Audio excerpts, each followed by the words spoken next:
who do you think Polygon is biggest competitor? I think like, you would actually think about like other layer twos being like, the competitors and all that. But I think most of the other layer twos with the ag layer, we are like kind of, kind of complementary to them. So, essentially we are like right now, maybe speaking to all the other layer twos also, including the ZK layer twos that, if any one of them would want to connect to the ag layer, they can use that as a service within your team, and we can actually help with our network to grow their ecosystems also, because Right. we want to push the ag layer. So on the layer twos, like not that much. Even with the layer ones, we are like, you see, with we are like, for example, with near protocol, Right. we are doing something, and then we want to do with other layer ones also. Once we have that kind of functionality that we are working with, which will allow other layer ones to also probably connect to the ag layer much more easily in a cost effective way. So right now, to be honest, like internally, how we see, people might see like, okay, like layer ones are competitor to Polygon, Solana and Avalanche and all that, and other ones will say layer twos. But internally, our thought process is different right now. Our thought process is that we are building this service layer, and we want to build it in a way where everybody uses it.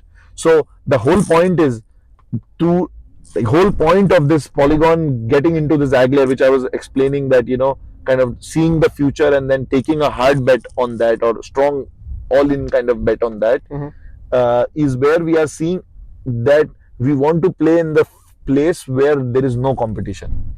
Right. And so if you ask me what are the competitors of the ag layer, they will be like very different kind of new age, like very few projects, like 3, 4, 5 projects who have launched new like recent fundraisers and all that, who will be trying to build ag layer from scratch. Okay. Their ag layers from scratch. Because right? Sometimes when you go on Twitter using the through the Twitter banter, it sometimes feels like Solana, Polygon, Avalanche, these are all competing with each other, right? Yeah. What are your thoughts on that? Yeah, like fundamentally, for if you ask like for end user and volumes and TVL, everybody is fighting, right?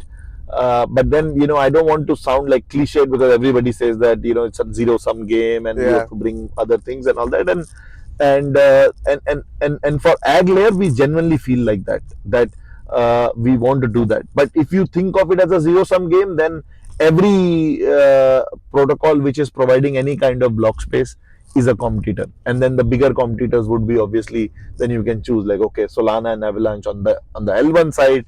On the L2 side, like you have Arbitrum, you have OP, and yeah, maybe like these two kind of competitors. Outside Polygon, who are some of your confidants that you usually talk to or like brainstorm ideas with when you're like building or when you want a second opinion?